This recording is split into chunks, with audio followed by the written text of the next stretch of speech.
Luxeley here, the man behind the mic, and how's everybody doing? Hopefully doing well. My UI, finally, it's here. Gonna reveal it. A lot of people have been saying, Luxeley, do something on your UI, and the only reason why I didn't get it out sooner is simply because I wanted to do an in-depth review on each of the add-ons, but that will follow in the not-so-soon future. So eventually, there will be links in the description going into details about how to set up and a little bit of a review on each add-on.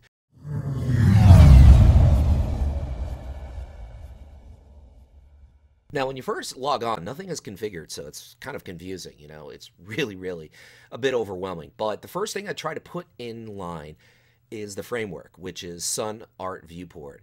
And it has dozens of different skins that you could use, different types of artwork. This is purely for cosmetic reasons. This doesn't help gameplay in any way. It's purely cosmetic. And I know a lot of people haven't, you know, the people that haven't liked my UI probably commented because of this artwork, just simply because the artwork does block out some of what you're seeing.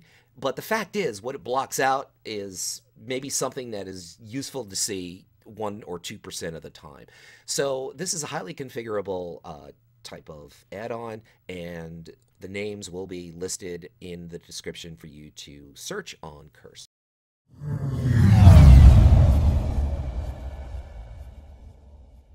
After you set up the Sunn Art add-on, you want to move on to Dominos. Now, you could use Bartender as well if you're used to using Bartender. They're pretty much the same. I prefer Dominos just simply because back in Wrath, Bartender didn't have any kind of representation for Shaman Totems, and Dominos did. So I've been using Dominos ever since. But you could use either one. Like I said, I'll go into detail on how to configure it. Very configurable. You could configure it any way you like. This is the second add-on you want to start to configure and figure out where you want to put things. Now, if you wonder why I have the shapes that I do in my particular UI on the bottom and also on the right, the bottom represents my gaming pad, which is the Logitech G13 gaming pad. And let me tell you, that gaming pad has revolutionized my game. Literally, you know, took me from a C+ player to an A player. I have to give myself an A, right? What am I going to say? I'm a B- player. But it really enhances and helps your gameplay. And if you're serious about WoW, if you're serious about any MMO on a PC, this is the gaming pad you guys want. This thing is durable. It's like a brick house. I don't want to say any bad words, but it's like a brick house. I mean, this thing is just indestructible, and it's guaranteed for 3 years. I strongly recommend you pick up a Logitech G13. On the far right, what you see is my, not the Naga gaming mouse, which Swifty gives away, and I applaud him for that, but the Naga gaming mouse is not durable. You're lucky if it lasts a year. It's mostly bells and whistles. What you want to get is the Logitech one. It's more durable, and it has this button that takes quite a bit of getting used to, but it's kind of like a button that modifies your thumb area where there's 12 different buttons that you could hit. Well, it basically turns it into 24 different buttons, and it's just something that you really got to get used to. I'm still not used to it, and I've been using it for 6 months, but maybe you'll adapt to it a lot quicker, but it really gives you a lot more options. This is another add-on that I use for convenience and for cosmetic reasons. It's not really meant to enhance gameplay, really. Although in some way, if you're an altaholic like myself, it kind of does, because the way you have things keybind and set up on your gaming pad and on your mouse, it makes it a little bit easier and quicker to find.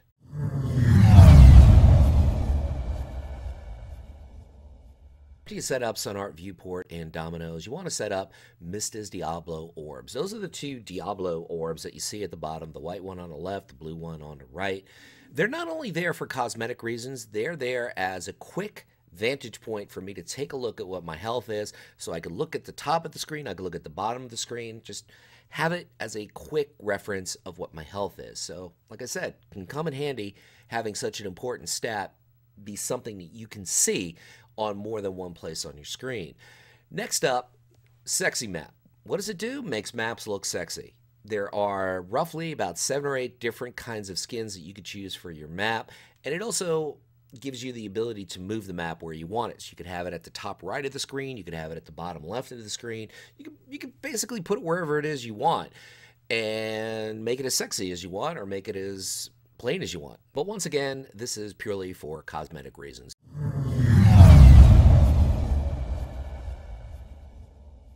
Moving right along, no pun intended, Move Anything is the next add-on you want to set up. Now, as you can see, this whole UI is taking focus. It's all the cosmetic stuff is pretty much in line. Now we're moving on to something that's kind of a combination of cosmetic and necessity. It's called Move Anything. It's an epic add-on. You can move literally anything. Appropriate name. Some things you really have to move, though, particularly the toast that you receive on any particular achievement. You have to move the bags when you open them, how they get laid out on the screen. You got to move that around. You also have to move around the scoreboard on the battlegrounds. That's got to be moved. So there, and I'll get into detail on that in my review when that's linked. You'll see it in the description video on the review of Move Anything, how to configure it, how to use it. But for now, this is just how to set this up. Sometimes it does block you from accessing something depending on where you move things. And that can be kind of frustrating. It happens quite a bit when it comes to quest objectives, when they give you something to use in order to complete a quest and you try to click it on a UI. Somehow, some way, Move Anything blocks it, depending on where you set it up. And there's just so many different ways you could set it up that I really can't say how it is you set it up so it doesn't block anything. But if it is blocking something, you could either go into your bag and click on it in your bag, or you can just simply unload the UI, finish the quest, and then reload the UI. It's just that simple. But this is a very crucial add-on to move certain things around. And one of the unfortunate things about this add-on is these guys are really slow sometimes with upgrading it for patches. So sometimes you're just going to have to do without it for 2 or 3 weeks. Sometimes they're going to be right on time. Who knows? Hey, they're doing it for free, so you can't get on their case about timetables.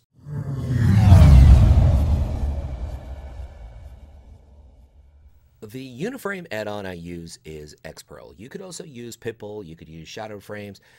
Just for pure cosmetic reasons, I choose XPerl.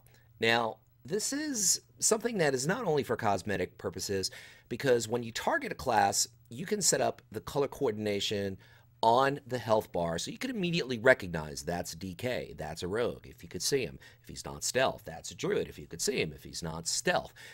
And that's very helpful. The faster you could recognize what class it is you're fighting in a BG or an arena, well, in arena it's a lot easier because there's only 2 or 3 in most cases, unless you're doing 5s. But in a BG, it could be, you know, there are 40-man, 15-man, 10-man. So the faster you could recognize what class you're dealing with, the quicker you can adjust, the quicker you can respond. Okay, it's a warrior. I know I got 36 different stuns that are coming my way. It's a DK. I know he's going to exploit, you know, Death Grip, Chains of Ice. It's a druid. If I could see him, I know what he's going to do. Bleeds. Got to be careful. So the faster you recognize what class you're dealing with, the better you're going to adapt to the situation. And it baffles me that the WoW UI doesn't have this mechanism in place. It sort of does, but it sucks. It really does. And this is crucial in 10, 15, and 40-man BGs to quickly recognize what class you're dealing with. Now, you could also show the buffs. You could show the debuffs. You can move the frames around where you want them. You can put them at the bottom. I prefer them at the top, although I'd like to get used to them at the bottom. I'll say that for another video. And another video will also go into the whole configuration and review of this particular add-on. But there are a lot of things you could do with it. You could break, like onto the far left, I have it set up that I could see different groups. Only as far as 10 goes, because this way I could keep track of the 10 people in my RBG. That's what's most important. A 40-man, keeping track of all 40 is ridiculous unless I'm a healer, which I rarely am. And you know, even a 15-man, I still only keep track of 10. I keep it focused to like an RBG type of situation. So, hey, XPerl, great add-on. But like I said, you could also use Pitbull or Shadowed Unit Frames.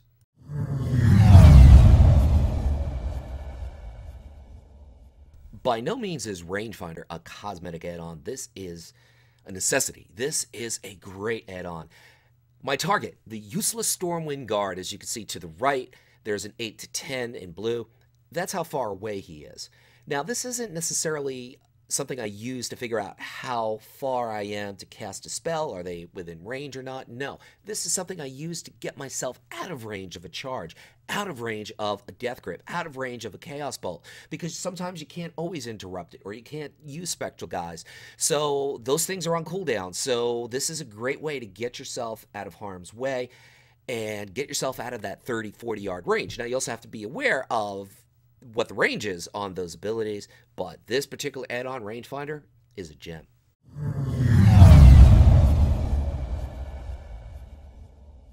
The next add-on, Raven, Edgar Allan Poe, the Raven, is not really for cosmetic reasons at all. This is very, very useful for a couple of reasons. One, at the bottom of the screen, right above my abilities and between the two Diablo orbs, I like to put my instant buffs, so I know when my trinket procs and I know when other things proc, so I could take advantage of them and have a quick recognition of when they proc. Now, I also want to be able to see on my targets my dots as they're ticking, and that's over to the right. I don't use dots that much anymore now. I'm a running gun style, but still, yeah, I do use dots some of the time, so I want to be able to see how those tick and get a quick recognition of that. And then, as far as the debuffs on me, I put that to the left of my unit frame, and I don't put a lot of them down. I only kind of limit it to 6, because if you got more than 6 debuffs on you, you're in big trouble, and you know, basically you're just going to know what killed you as opposed to being able to actually do something about it. So this is very, very configurable. This I found out to be a little bit detailed and overwhelming to figure out, but I will put together a review on Raven, how to set it up, how to use it to its greatest potential. Like I said, this is used for quick recognition of the debuffs you have on the target, the debuffs you have on you, and most importantly, the short-term buffs that are, you know, internally timed, and you can't always see when they're active and when they hit. So Raven, there's other add-ons that do this same exact thing, but I prefer Raven because I can move it around the screen, and I like the fact that I could set it up as icons, or I could set it up as bars. And I like the icons because it quickly, I know what the symbol is on all the different icons, and it gives me just a very quick recognition. That's what PvP is all about, quick recognition.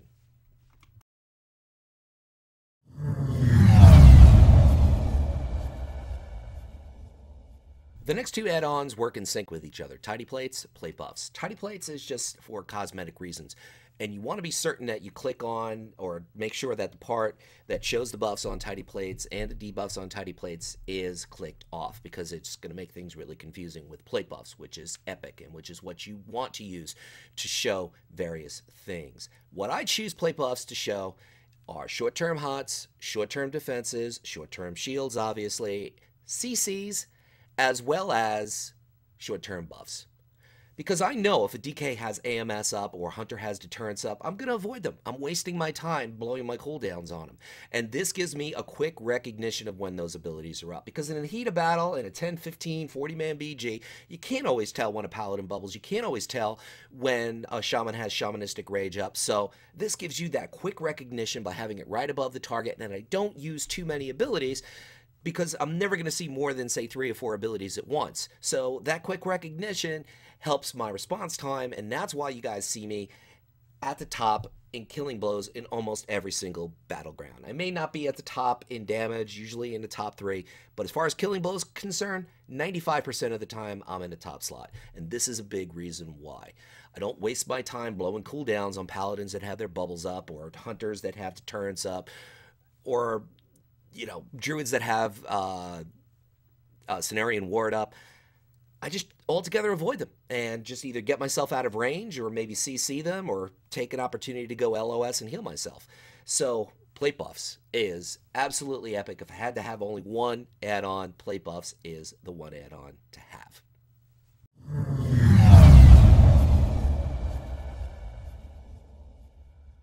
The last add-on I use is Battleground Targets, and unfortunately it hasn't been upgraded for Warlords of Draenor, but it does still work. And there might be an expiration date on how long it's going to work or how effectively it'll work, but at the moment it does work. I strongly recommend you do not use it in 40-man BGs, but then again, It's useless in 40-man BGs, pretty much. I don't even have the bar frames up.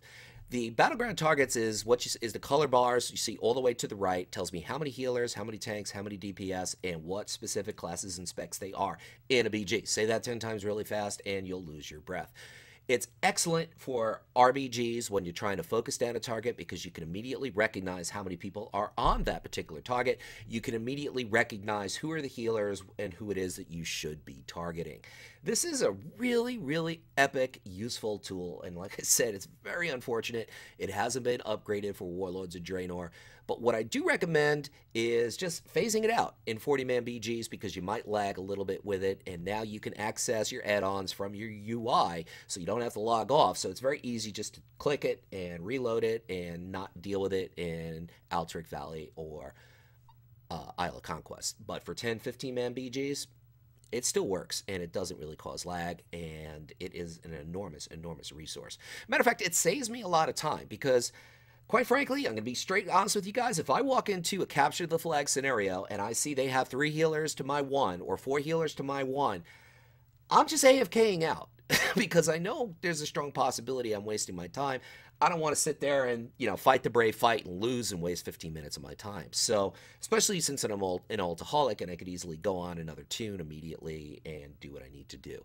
So, this is an epic tool. This is a highly useful tool. Hopefully they upgrade it, but as of the moment, it hasn't been upgraded for Warlords of Draenor, but it does still work.